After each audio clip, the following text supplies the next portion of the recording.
حبايبي أبطال الصف السادس الابتدائي، أهلا وسهلا بكم. في الفيديو ده يا ولاد هنتكلم على الشخصيات والهيئات المؤثرة. إن شاء الله هيكون فيديو سهل وبسيط. طبعا محتاج من كل الأبطال يركزوا علشان يستفادوا بكل كلمة بتتقال معانا في الفيديو. يلا بينا نبدأ مع بعض ونسمي الله. بسم الله. أول شخصية هنتكلم عنها النهاردة يا ولاد هي السيدة زينب بنت جعفر. مين السيدة زينب بنت جعفر دي يا مستر؟ طبعا هي حفيدة أبي جعفر المنصور الخليفة العباسي الثاني، وهي أيضا زوجة الخليفة هارون الرشيد، واسمها الحقيقي أمة العزيز بنت جعفر. لقبها جدها بزبيدة بسبب جمالها. اتسمت بالشجاعة والبلاغة والفصاحة ورجاحة العقل، مما جعلها تحظي بتلاقي الإعجاب من الجميع. كان زوجها خليفة هارون الرشيد بيستشيرها في العديد من شؤون الدولة. طيب، أهم أعمالها طبعا كانت تنفق الكثير من الأموال على أعمال الخير وإعانة الفقراء والمساكين. مين دي يا مستر؟ السيدة زينب بنت جعفر، أو زي ما سماها جدها أبو جعفر منصور الخليفة العباسي زبيدة. واحنا قلنا هي زوجة أيضا الخليفة مين؟ أيوة بالظبط، هارون الرشيد. طيب، أهم أعمالها احنا قلنا كانت تنفق الكثير من الأموال على أعمال الخير وإعانة الفقراء والمساكين. وكمان عرفت زبيدة باهتمامها الكبير بالأدب والعلوم ورعاية العلماء والشعراء والأدباء. كمان وفرت لهم كل سبل الإنتاج والإبداع. كمان في إحدى رحلاتها إلى مكة لقضاء فريضة الحج، كان الطريق من العراق إلى مكة قاحلا متوحشا، كان ضلمة جدا يا ولاد وكان مخيف. ولاحظت السيدة زبيدة معاناة الحجاج من نقص المياه طبعا، فبلغت المهندسين بتمهيد الطرق من الكوفة إلى مكة وإقامة الآبار والمنازل للارتواء والراحة. وطبعا وأوصلت الماء إلى داخل مكة، وتحملت النفقات كاملة على ميزانيتها الخاصة، وأطلق عليها الناس ساقية الحجاج. أوكي؟ يبقى أنا عندي هنا السيدة زبيدة بنت جعفر، هي حفيدة أبي جعفر المنصور الخليفة العباسي الثاني وزوجة الخليفة هارون الرشيد. وإحنا قلنا اسمها الحقيقي أمة العزيز بنت جعفر، واللي لقبها زبيدة جدها بسبب جمالها. طبعا إحنا قلنا هي من صفاتها الشجاعة والبلاغة والفصاحة ورجاحة العقل، وده خلى ناس كتيرة تعجب بشخصيتها. طبعا كان زوجها الخليفة هارون الرشيد بيستشيرها في العديد من شؤون الدولة. أعمالها كانت بتنفق الأموال على أعمال الخير وإعانة الفقراء والمساكين. كمان اهتمت بالعلوم والأدباء، وطبعا رعاية العلماء والشعراء، ووفرت لهم كل سبل الإنتاج والإبداع. طبعا كانت مسافرة إلى مكة لقضاء الحج. طبعا من العراق إلى مكة كان الطريق متوحش، فطبعا لاحظت هذا السيدة زبيدة، فطلبت من المهندسين بتمهيد الطريق من الكوفة إلى مكة وإقامة الآبار والمنازل، حفر الآبار وإقامة المنازل للارتواء والراحة. تمام. وطبعا أوصلت المياه داخل مكة، وتحملت النفقات على ميزانتها الشخصية. وطبعا أطلق عليها ساقية الحجاج. دي مين يا مستر؟ دي زبيدة. طيب، الشخصية التانية اللي موجودة عندي النهاردة هي مريم الاسترلابي. مين مريم الاسترلابي دي يا مستر؟ دي عالمة فلك مسلمة. مريم الاسترلابي عالمة فلك مسلمة، ولدت في القرن العاشر الميلادي في مدينة حلب بدولة سوريا. طبعا صارت على خطى والدها الفلكي والجغرافي كوشيار الجيلاني، ونبغت في علوم الفلك والرياضيات. من أهم أعمالها هقول له طورت الاسترلاب المعقد. طب يا مستر يعني إيه استرلاب؟ هو آلة فلكية قديمة لقياس أماكن حركة الأجرام السماوية وتحديد الزمن.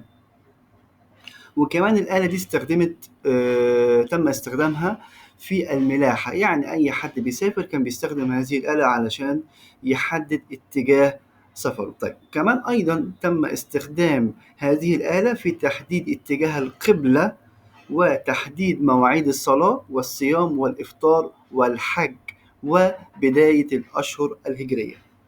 ويمثل الاسترلاب نقلة كبيرة في الحضارة الإنسانية، وذلك بمعرفة مواقع النجوم والمجموعة الشمسية، كما يعد الأساس لكثير من أجهزة الملاحة والفلك في العصر الحديث زي البوصلة والأقمار الصناعية ونظام تحديد المواقع العالمي اللي بنستخدمه دلوقتي كلنا الGPS. طيب يبقى أنا عندي هنا مريم الاسترلابي ولدت في القرن العاشر الميلادي في حلب بسوريا. طبعا أهم أعمالها طورت الاسترلاب المعقد، وهو آلة فلكية طبعا استخدمت لقياس أماكن حركة الأجرام السماوية وتحديد الزمن يعني الوقت. كمان استخدموا هذه الآلة في الملاحة، يعني أي حد بيسافر طبعا بيستخدم الآلة دي لأنها طبعا أقدم آلة بوصلة في هذا الوقت. تم استخدامها أيضا في تحديد اتجاه القبلة بدقة وتحديد مواعيد الصلاة والصيام والإفطار والحج وبداية الأشهر الهجرية. وطبعا كانت نقلة كبيرة في الحضارة الإنسانية، وذلك بمعرفة مواقع النجوم والمجموعة الشمسية.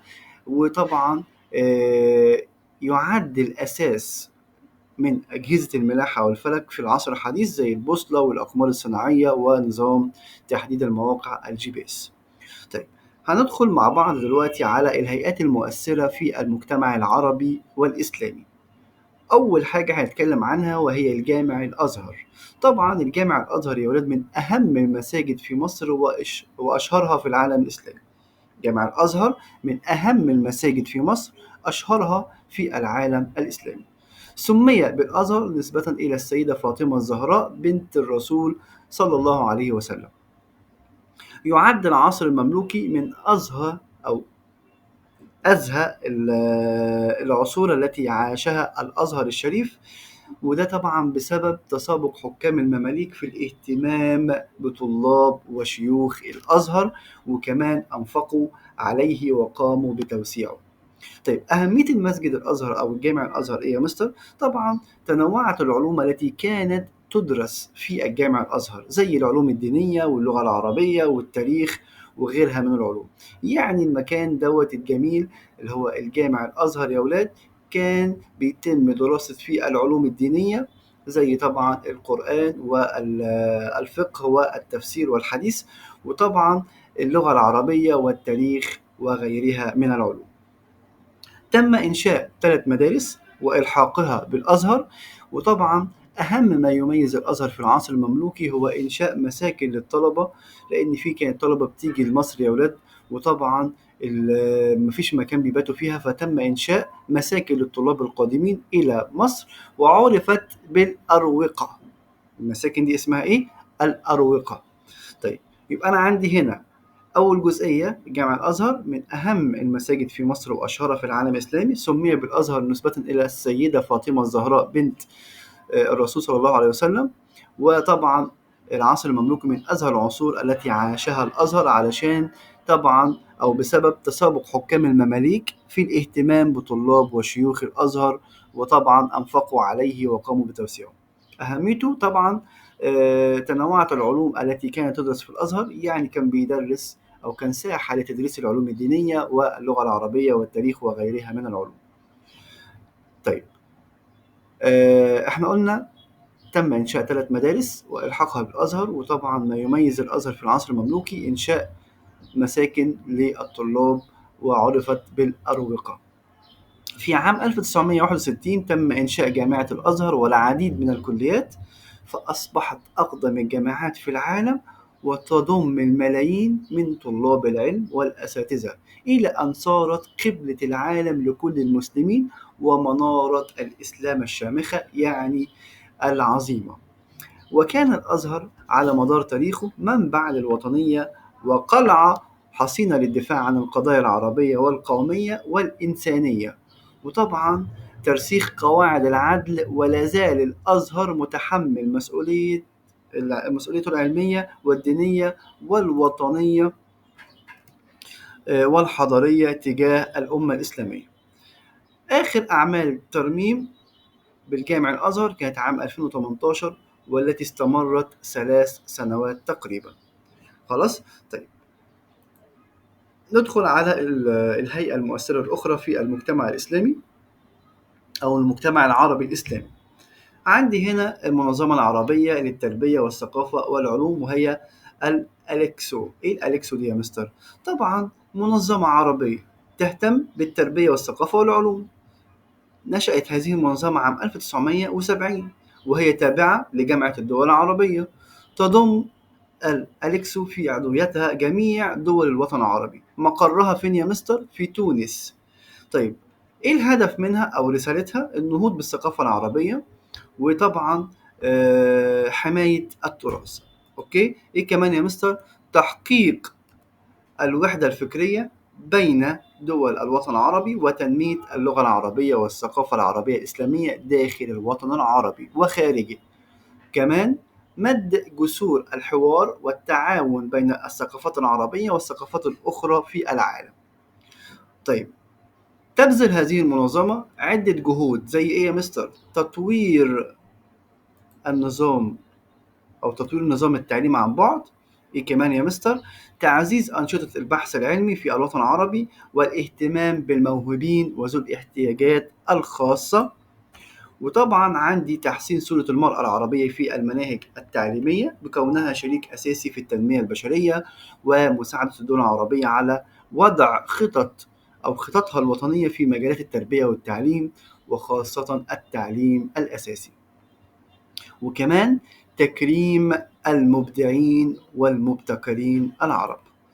وبكده نكون وصلنا مع بعض لنهاية الفيديو بتاعنا. أتمنى تكونوا استفدتوا معايا من المعلومات اللي قدمتها. ما تنسوش دعمنا بالإعجاب والاشتراك في القناة علشان يوصل لكم كل جديد. وكمان شاركوني أفكاركم واستفساراتكم في التعليقات. بشكركم على المشاهدة، وأشوفكم في الفيديو القادم بإذن الله. كان معاكم مستر إسلام الهواري.